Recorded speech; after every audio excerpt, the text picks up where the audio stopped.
Welcome back to day 23 of Witchtober. So today I wanted to talk about a protection spell for your house.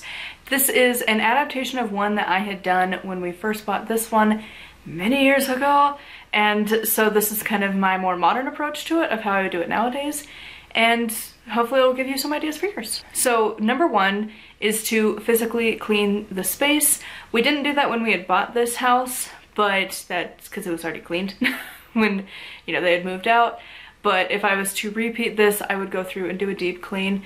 I know it's a lot of work to do before magic, but I promise it's worth it. Two, then you're gonna cleanse the space. So for this one, I would do what I did when we first got this house. Take my broom, go through each room and sweep the gunk energy and the old energy. Like when we bought the house, it was obviously to get rid of the other people's energy out. And so we started and we went counterclockwise through the house and kind of spiraled down to the basement, back up, and swept it out the back door. And then also I went through with a incense, or yeah, I think it was an incense stick. I don't think I used an herb bundle. I think that was an incense stick, but you could use either and go through and smoke out all of the rooms. You could also diffuse it if you have enough diffusers or you have a lot of time to do that.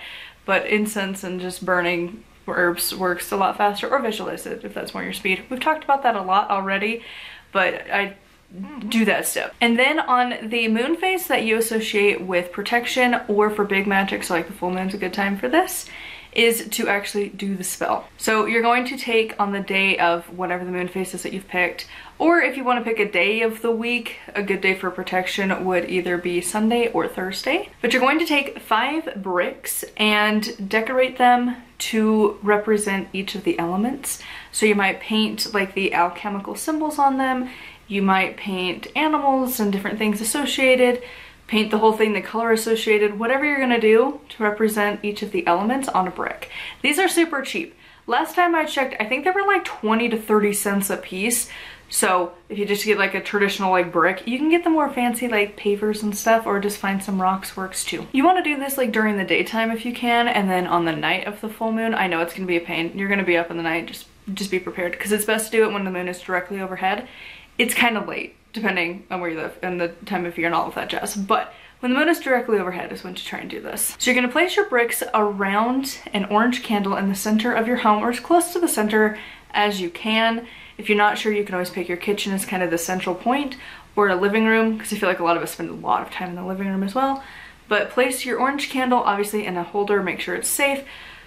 Our candle, when we did that, we had one that was already pre-bought that was for a home protection thing, and it was red and it dripped, and we still have the stains on our floor from it. So make sure you're prepared for the wax and have a candle, something to catch it, and then put the bricks around it, obviously corresponding to the directions for the elements. Then say some words of protection for your home, free verse it, write it down, whatever you want to do, just stating that this home is now protected by the elements for this one in particular, but you could also include any deities if you want to do that too. Then you're going to take that candle and go to each room and bless the room. You might say some words of power, or just visualize that the space is now protected. I would go clockwise this time instead of counterclockwise, and then ending at a front door. If you only have one door, whatever, but if you have multiple, back door, front door. Then you're going to let the candle burn out in the center point that you've already picked. Again, put it back in the candle holder if you took it out, you know, just don't let the wax stain your floors too. And then while it's burning, maybe have a fire tender,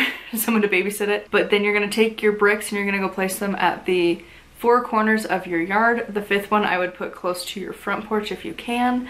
And obviously if you live in an apartment, this is gonna be a little more challenging. You're gonna have to get very creative. Maybe the 4 corners of your like apartment. Most of the time this is gonna be for an actual house though, where you have land. And if you want to keep it more like broom closet friendly, maybe don't paint alchemical symbols. And you could also do the paint side down so it just looks like a normal brick or normal rock.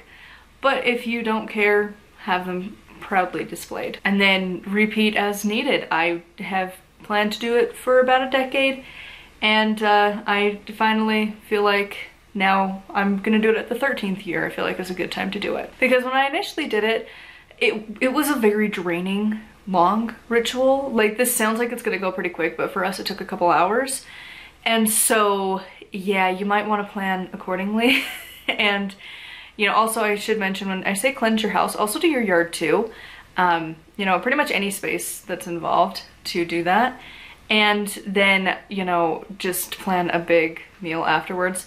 We got this house like right before the summer solstice, so we made the pineapple upside down cake thing from not Silver Ravenwolf, oh my god, Charming Pixie Flora. Hers from her book, The Simple Sabbath.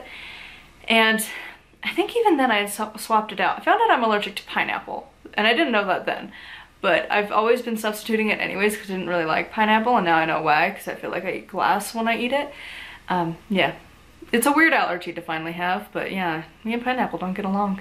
So anyways, so I usually do an orange instead and do like mandarin oranges as a substitute, but we had that afterwards, and it was one of the rituals that my mom was like, oh my god, I feel like I'm like hungover. I'm like, yeah, that's how magic goes sometimes. When you do big magic, you get a magic hangover.